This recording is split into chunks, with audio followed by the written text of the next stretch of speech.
How do you deal with lowball offers? In my opinion, I guess it really depends on the timing. Like you get a lowball offer, your house has been on the market for a week or two or something like that, you're probably less inclined to seriously entertain that offer, at least on face value, as opposed to, if your home's been on the market for like 3 or 4 months, then that lowball offer might actually be telling you something.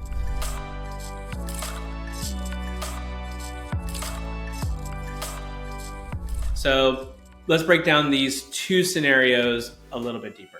So in our first scenario here, if we're receiving a lowball offer within, let's say, the early days of our listing, we're going to be talking about, what's all the marketing looking like? What's the response from the marketing? How many showings are we getting? What's the agent feedback on the listing? Are we receiving any other offers relative to this lowball offer? And so we want to provide this framework to work around to understand what this lowball offer is trying to tell us or not. On one hand, it could just be someone fishing around for an opportunity. On the other hand, depending on what sort of the feedback from the market is overall about the listing, it could be telling something about the property value and relative to market demand. So we kind of deal with it that way. Generally, the shorter the home's been on the listing, the firmer we are on a lowball offer.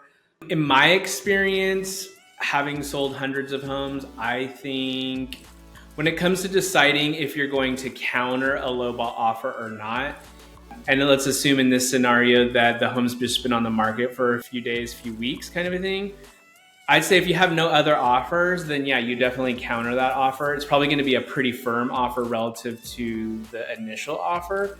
But nevertheless, I think you always try to take advantage of any opportunity that's coming your way. Now, if you have other interest and even other offers, then that might be a scenario where you don't respond to a lowball offer.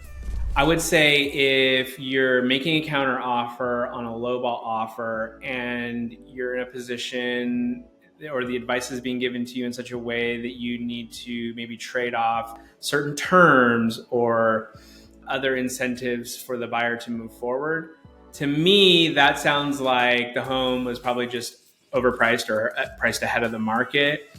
And, if you're really having to stretch and bring the buyer in with additional terms on a counter offer, I would hope for you that if you receive a lowball offer, it could be met with a firm offer back and see if it goes somewhere that everyone could be happy with. Otherwise, it starts to get really nuanced and situational. It's kind of hard to dissect exactly. So what I have noticed is that if your home goes on the market and after a period of time that's reasonable to mark, like average days on market. So like today, that might be 30 days, let's say. So your home's been on the market 30 days or longer, you receive this first offer. It's a lowball offer and it's considerably below ask. Obviously, I would encourage engaging in that offer. I think that is the kind of offer that is telling you something about market value. I don't think that the lowball offer is indicating exactly where the price is, but it is at least indicating to you that the price that the listing is at is probably above market.